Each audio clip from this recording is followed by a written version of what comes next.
السلام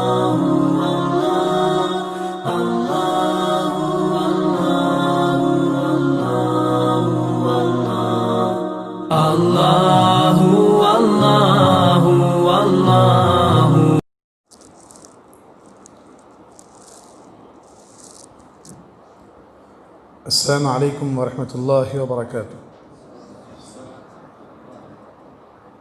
الحمد لله رب العالمين والعاقبة للمتقين والصلاة والسلام على رسوله الأمين وعلى آله وصحبه أجمعين، أما بعد.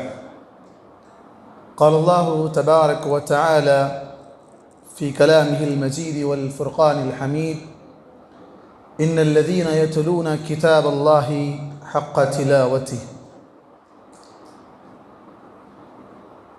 محترم حاضرین مجلس، بزرگوں، نوجوان ساتھیوں اور پردہ نشین اسلامی ماں اور بہنوں، قرآن مجید سے اتنی دوری، اتنی غفلت جو ہماری زندگیوں کو لے ڈوب رہی ہے. اللہ کے نبی صلی اللہ علیہ وسلم نے فرمایا تھا: ان اللہ یرفع بہذا الکتاب اقواما ویضع بہ آخرین، کہ یقیناً اللہ تعالیٰ اسی کتاب سے کسی قوم کو بلندی عطا کرتا ہے تو کسی قوم کو پستی میں ڈال دیتا ہے. اور آج افسوس کے ساتھ کہنا پڑتا ہے کہ آج ہمارے پاس قرآن مجید سے بہت بڑی غفلت برتی جا رہی ہے. قرآن مجید سے غفلت جہاں ہم اپنے بچوں کے ساتھ برت رہے ہیں، وہیں اپنے آپ کے ساتھ بھی یہی حال ہے. ہم میں سے کتنے ایسے لوگ ہوں گے جنہوں نے قرآن کو ہاتھ لگایا ہوگا؟ ہاتھ لگانے سے میری مراد یہ ہے کہ اس کو پڑھا ہوگا. آج کس کس نے قرآن پڑھا ہے؟ کوئی ہاتھ اٹھا کر بتا سکتے ہیں؟ الحمدللہ، اللہم زد فزد. اور ماشاءاللہ، 1 2 3 کل ملا کر 3 لوگ ہیں یہاں جو آج قرآن مجید کو پڑھ کر آئے ہیں. تو یہ حال ہے ہمارا. ہمیں افسوس کرنا ہے کہ کتنی بڑی فضیلت سے ہم محروم ہو رہے ہیں. قرآن مجید کی تلاوت چلی آج نہیں ہوئی، جمعہ کو کتنے لوگوں نے کی تھی؟ 1 2 3 4 5 6 7 8 9 10 بس یا سلام. تو یہ حال ہے ہمارا. اور پھر دوسرے لوگ یا گھریلو خواتین جو گھروں میں ہیں، ان کا تو کیا عالم ہوگا، یہ آپ زیادہ بہتر جانتے ہیں. تو یہ حال ہے ہمارا کہ ہم قرآن سے اس قدر دور ہیں، قرآن کی مٹھاس سے دور ہیں. قرآن پڑھنے میں جو مزہ آتا ہے، قرآن سننے میں جو مزہ آتا ہے، اللہ اکبر، ویسا مزہ کہ جو کفار کو نہ چاہتے ہوئے سننے پر مجبور کرتا تھا. وہ چھپ چھپ کر قرآن سنا کرتے تھے. اور آج ہمارے ہاتھ میں فون ہے، اس فون سے ہم دنیا کے سینکڑوں قراء کی قرات سن سکتے ہیں. ہر انداز میں آپ سن سکتے ہیں، ترجمہ قرآن آپ سن سکتے ہیں. لیکن ہمارے پاس وقت نہیں ہے. کیوں؟ اس لیے کہ ہم فون میں ہی ہیں، کہیں اور دور نہیں ہیں. فون میں ہی رہ کر ہم قرآن سے دور ہیں. ہاں، دوسری مصروفیات ہیں ہماری فون پر، جو واٹس ایپ کی شکل میں، فیس بک کی شکل میں، ٹویٹر کی شکل میں، انسٹاگرام کی شکل میں، بہت سے چیزیں ہیں. تو کیا ہم اسی فون کے ذریعے سے، قرآن تو چلی ہمارے پاس توفیق نہیں ہے قرآن خریدنے کی. ہم 20-25 ہزار کا فون تو یوں میں خرید لیتے ہیں، 100-150 روپے کی قرآن خریدنے کی ہمارے پاس سکت نہیں ہے. کیوں؟ اس لیے کہ ہمارے پاس اس کی اہمیت نہیں ہے. فون میں قرآن پڑھنے سے کہیں زیادہ ثواب اور کہیں زیادہ اہمیت ڈائریکٹ ہارڈ کاپی قرآن آپ ہاتھ میں لے کر پڑھنے میں ہے. اس کے اپنے آداب ہیں، اس کی اپنی ایک الگ شان ہے. آپ فون میں پڑھیں گے، میسیج آئے گا، پھر آپ اس میں چلے جائیں گے، آپ ایک الگ دنیا سے پھر وہاں سے ہٹ جائیں. تو فون میں آپ قرآن سنیے، پڑھنے کے وقت قرآن سامنے رکھ کر پڑھیے. چلیے آئیے جانتے ہیں کہ اس کی کتنی فضیلتیں ہیں اور ہم کتنی فضیلتوں سے ہم دور ہیں. قرآن مجید کی جو فضائل ہیں بہت ہیں، بے شمار فضائل ہیں. جیسے کہ اللہ تبارک و تعالیٰ نے فرمایا الذین آتیناہم الکتاب یتلونہ حق تلاوتہ اولئک یؤمنون بہ، جنہیں ہم نے کتاب دی ہے اور وہ اس کتاب کی کما حقہ تلاوت کرتے ہیں، اولئک یؤمنون بہ، وہی لوگ اس پر ایمان رکھتے ہیں۔ نعوذ باللہ، تھوڑا ہم اپنی ایمان کا جائزہ لے کر دیکھیں۔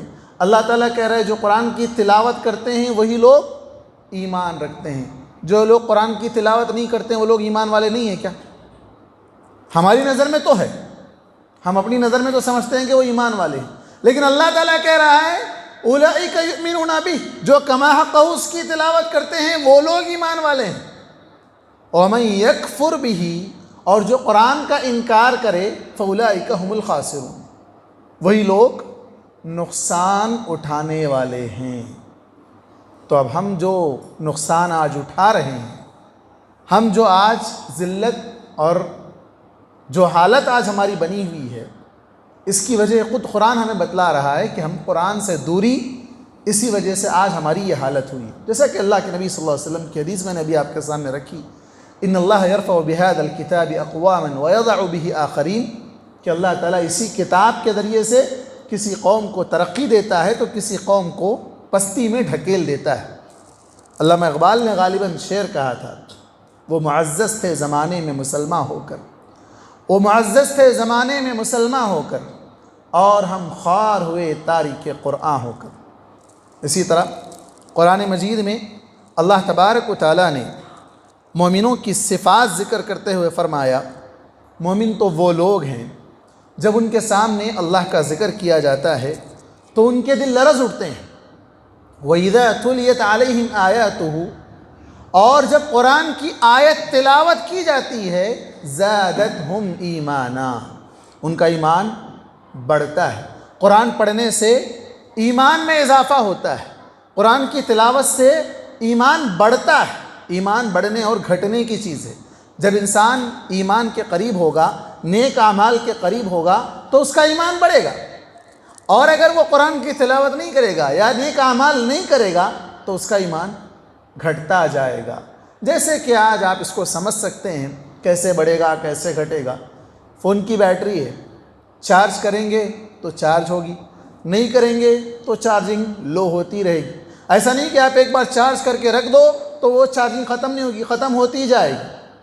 بالکل اسی طرح ایمان کا ہے، ایمان کو چارج کرتے رہنا پڑے گا، تبھی وہ ایمان محفوظ رہے گا، تبھی وہ چلنے کے قابل رہے گا۔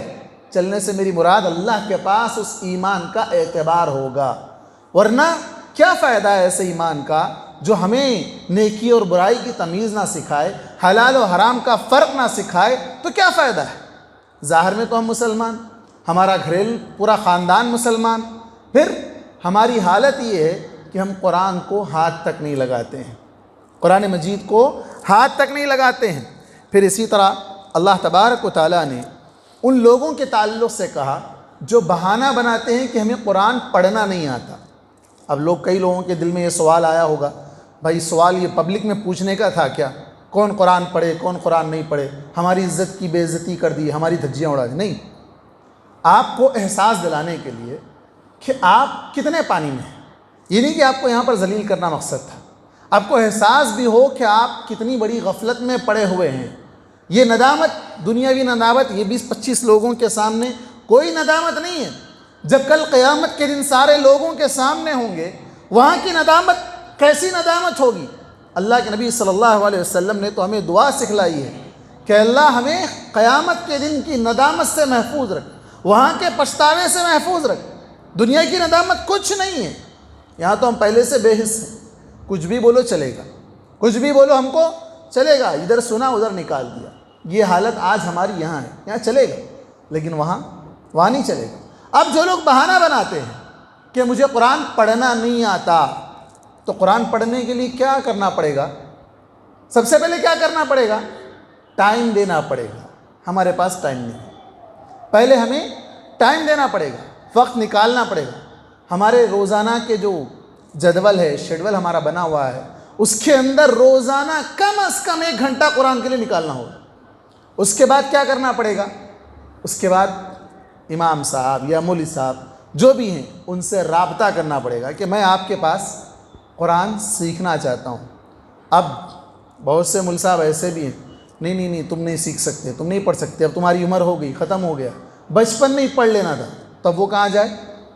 تو ایسے علماء سے رابطہ مت کیجیے، ایسے علماء سے رابطہ مت کیجیے۔ کیوں؟ علم کے لیے کوئی عمر نہیں ہوتی، علم سیکھنے کے لیے کوئی عمر نہیں ہوتی، اور علم سیکھنے میں پچھتانا بھی نہیں ہے۔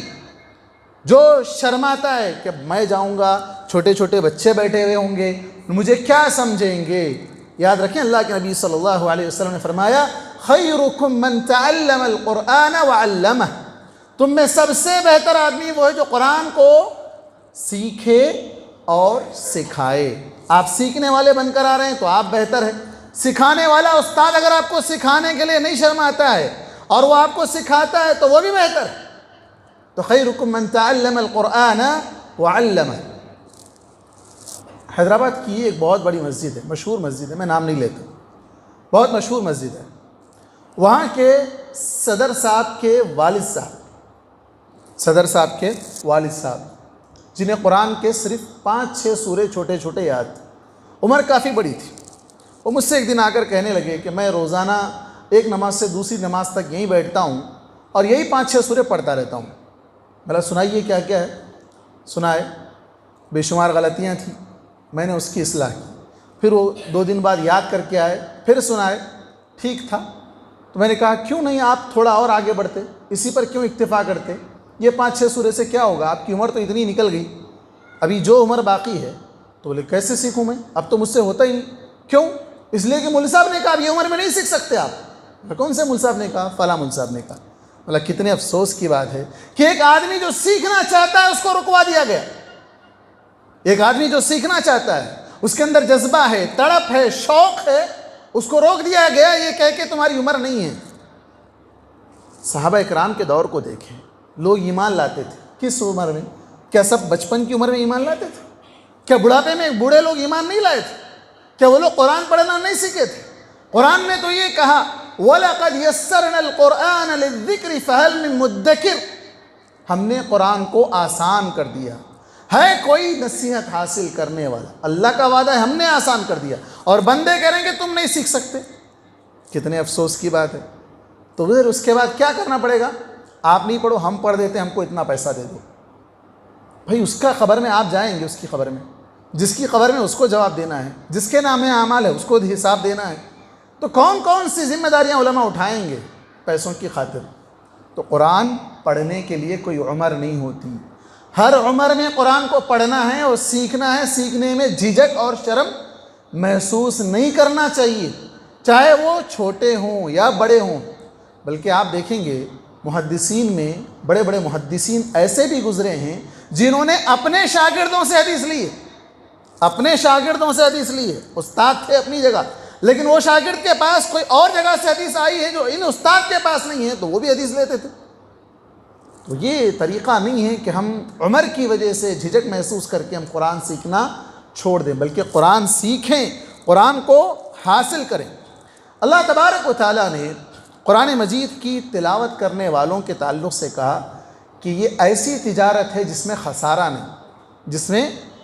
نہیں، دنیا میں آپ بہت سے کاروبار کریں گے، اس کے اندر آپ کو نقصان نظر آئے، یہ کریں گے تو نقصان ہے، یہ کریں گے تو پروفٹ کم ہے، یہ کریں گے تو بزنس میں بہت زیادہ کمپٹیشن ہے، بہت سی چیزیں آپ کے خیالات میں ہیں۔ لیکن قرآن مجید کی تلاوت ایک ایسا بزنس ہے، ایک ایسی تجارت ہے جس میں کبھی گھاٹا نہیں ہوگا، بلکہ کمپٹیشن اگر کریں گے تو وہ کمپٹیشن کے لیے ہر ایک کے لیے اللہ تعالیٰ نے انعام رکھا ہے، ہر ایک کے لیے اللہ نے انعام رکھا ہے۔ کیا ہے؟ اللہ تبارک و تعالیٰ نے فرمایا ان الذين يتلون كتاب الله واقاموا الصلاه وانفقوا مما رزقناهم سرا وعلانيه يرجون تجارة لن تبور، یقیناً وہ لوگ جو کتاب کی تلاوت کرتے ہیں، اللہ کے کتاب کی تلاوت کرتے ہیں، اور اللہ نے جو نماز قائم کرتے ہیں، اور ہم نے جو روزی دی ہے ان میں سے چھپا کر اور دکھا کر، دونوں طریقے سے خرچ کرتے ہیں، دونوں طریقے سے خرچ کرتے ہیں۔ یہ خرچ کی ٹاپک الگ ہے، انفاق فی سبیل اللہ کی، میں اس میں نہیں جاؤں گا۔ وَأَنفَقُوا سِرًّا وَعَلَانِيَةً، جو کچھ وانفقوا مما رزقناہم سرا وعلانیہ، چھپا کر اور دکھا کر خرچ کرتے ہیں، یرجون تجارۃ لن تبور، وہ ایسی تجارت کر رہے ہیں جس میں کبھی گھاٹا نہیں ہوگا، کبھی بھی نقصان نہیں ہوگا۔ آپ دنیا کے کاروبار 24 کاروبار کر لیں آپ، اس میں نقصان فائدہ اتار چڑھاؤ ہوتا رہے۔ سوال آپ کر سکتے ہیں کہ اس تجارت میں کیسی تجارت ہے، یہ تجارت کیسی تجارت ہے؟ میں بتاتا ہوں۔ یہ تجارت ایسی تجارت ہے جس میں دنیا میں بھی فائدہ ہے اور آخرت میں بھی فائدہ ہے۔ دنیا میں کیا فائدہ ہے قرآن پڑھنے سے؟ اللہ تبارک و تعالیٰ نے قرآن کو ہدایت کا سرچشمہ بتلایا۔ ہدایت، سب سے پہلی چیز، آپ کا پہلا فائدہ کیا ملے گا؟ آپ کو ہدایت ملے گی قرآن پڑھنے سے۔ ہدی للناس، اللہ نے کہا شہر رمضان الذی انزل فیہ القرآن ہدی للناس، پہلا فائدہ رہنمائی، زندگی گزارنے کے طور طریقے، ساری زندگی کے تمام زندگی کے ہر شعبے سے متعلق رہنمائی اس کتاب سے ملے گی۔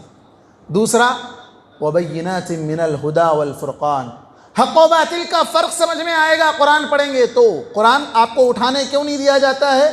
قرآن آپ کو پڑھنے کیوں نہیں دیا جاتا ہے؟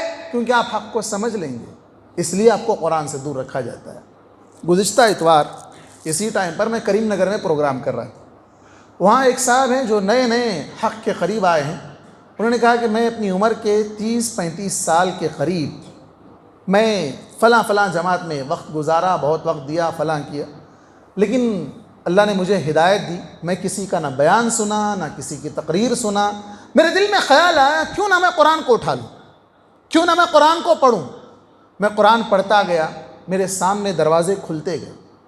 اللہ نے کہا ہدی للناس، اللہ نے کہا ہدی للناس وبینات من الہدی والفرقان۔ اگر سارے لوگ قرآن اٹھا لیں گے تو پھر بھلا بتائیے یہ سارے چوروں کی چور دکانیں بند نہیں ہو جائے گی؟ یہ سارے لوگوں کے پیٹ پر لات نہیں پڑے گی؟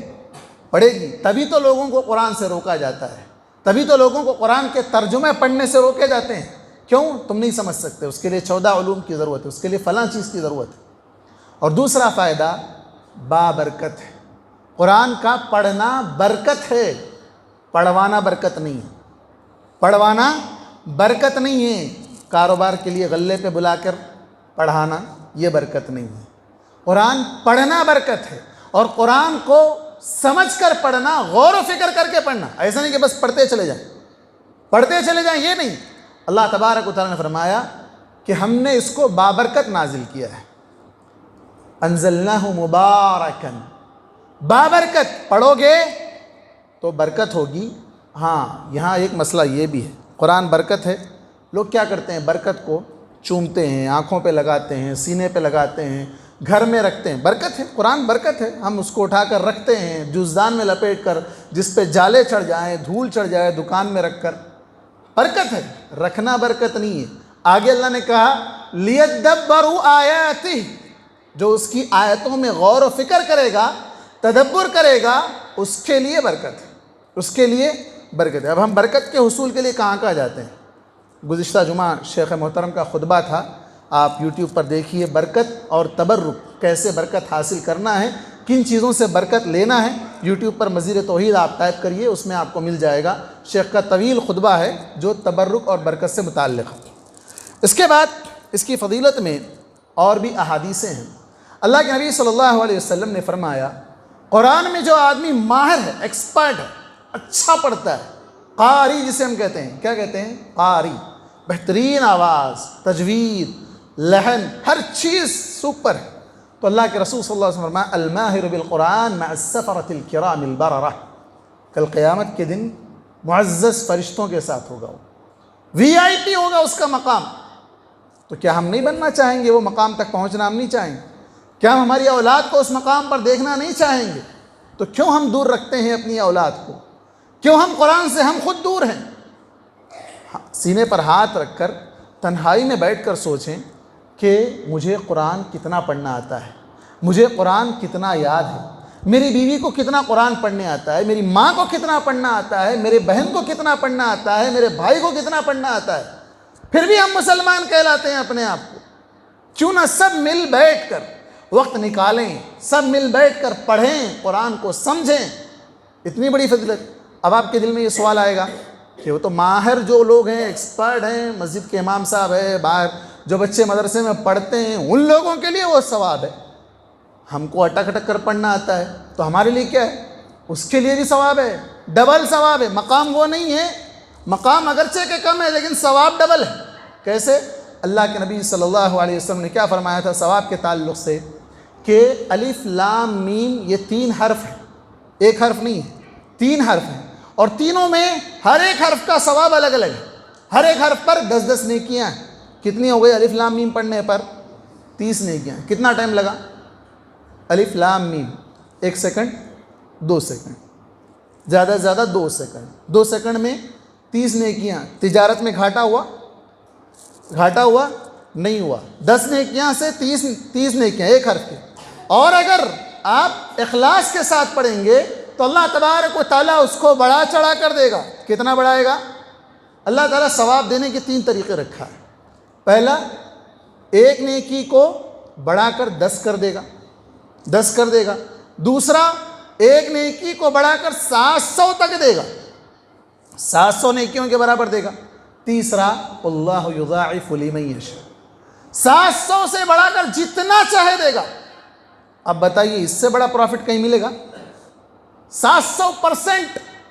آپ کو کاروبار میں 30%، 40%، 60%، یہاں پر 700% پلس اور بڑھ کر ملے گا۔ کتنا ملے گا اللہ بہتر جانتا ہے، کتنا ملے گا اللہ بہتر جانتا ہے۔ یہ کس کے لیے؟ جو قرآن پڑھ رہا ہے۔ اب جس کو تکلیف ہو رہی ہے پڑھنے میں، شروع جب پڑھتے ہیں تو تکلیف ہوتی ہے، اٹک اٹک کر پڑھتے ہیں، پڑھنا نہیں آتا ہے۔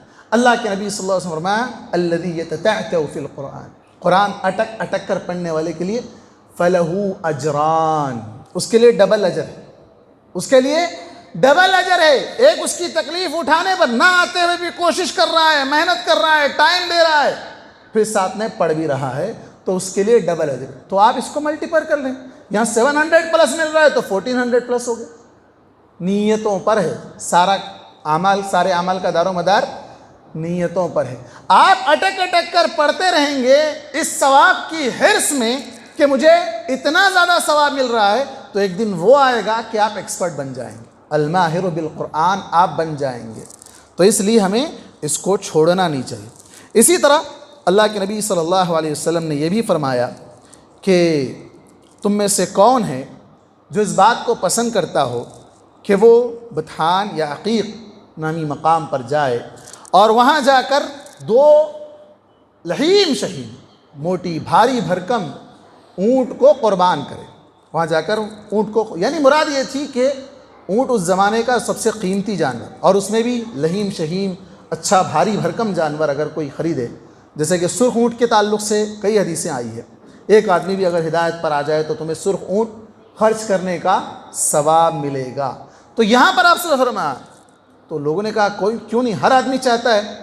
تو آپ صلی اللہ علیہ وسلم نے کہا کہ جو آدمی مسجد جائے گا، مسجد میں قرآن پڑھنے کا ثواب، مسجد کو آتے ہیں فون پر لگے ہیں، سلام پھیرتے ہی فون نکال دیے، سلام پھیرتے ہی فون نکال دیے، کس کا میسج آیا ہے، کس کا کال آیا ہے، اسی مصروفیت میں ہم ہیں۔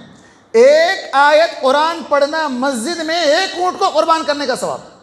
ایک اونٹ کی کیا قیمت ہے؟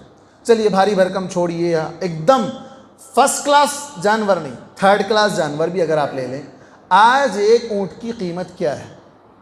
ایک اونٹ کی قیمت 10,000 20,000 میں بکرا نہیں آ رہا ہے، گائے نہیں آ رہی ہے، اونٹ کا کیا حساب ہوگا؟ منیمم 1 لاکھ کے اوپر ہے، منیمم بول رہا ہوں میں۔ گائے بھینس کی قیمت ہی 2-3 لاکھ تک چلی گئی ہے۔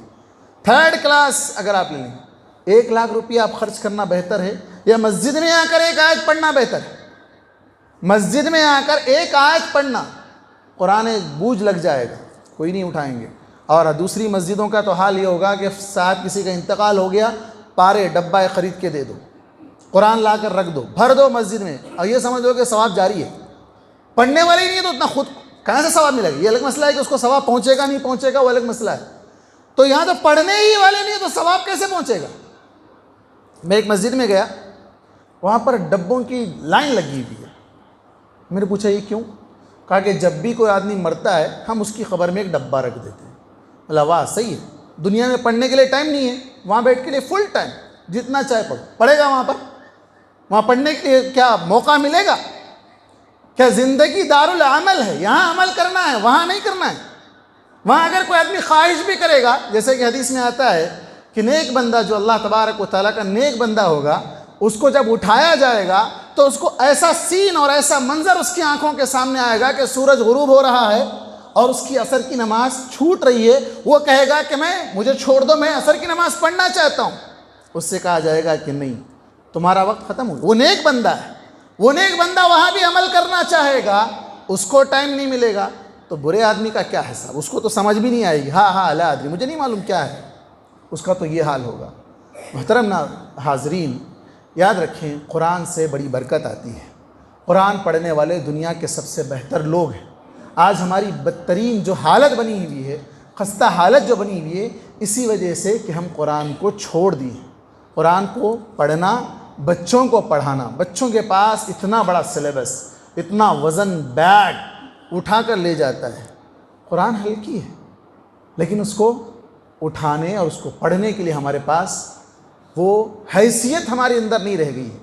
نکالیں قرآن کے لیے وقت، نکالیں، خود بھی پڑھیں، جو بڑے ہیں وہ بھی پڑھیں، جو چھوٹے ہیں وہ بھی پڑھیں۔ بڑے پڑھیں گے تو چھوٹے خود بخود پڑھیں۔ ہم ہی نہیں پڑھتے ہیں، بچوں کو لے جا کر پڑھا رہے ہیں، نہیں ہوگا۔ ہمیں فون بازو رکھنا پڑے گا، ہمیں فون کو بازو رکھنا پڑے گا اور وقت دینا پڑے گا قرآن پر۔ روزانہ رات میں کھانا کھانے سے لے کر سونے تک ہم فون پہ رہتے ہیں، اس میں تھوڑا سا وقت نکالیں، فجر کے بعد وقت نکالیں، تو اس میں ہمارے لیے خیر ہے، اس میں ہمارے لیے برکت کا ذریعہ ہے، اور یہی ہماری ترقی کا راز ہے، اور اسی کے ذریعے سے ہم دنیا اور آخرت میں کامیاب ہو سکتے ہیں۔ میں زیادہ وقت نہیں لوں گا، شیخ محترم بھی ہمارے درمیان موجود ہیں۔ اللہ تبارک و تعالیٰ سے دعا ہے کہ اللہ تبارک و تعالیٰ ہم تمام کو کہنے سننے سے زیادہ عمل کی توفیق عطا فرمائے، اور قرآن مجید سے اپنا تعلق گہرا کرنے کی توفیق عطا فرمائے، اور قرآن مجید کو پڑھنے، سمجھنے اور اس پر عمل کرنے کی توفیق عطا فرمائے۔ آمین۔ وآخر دعوانا الحمد للہ رب العالمین۔ السلام علیکم ورحمۃ اللہ وبرکاتہ۔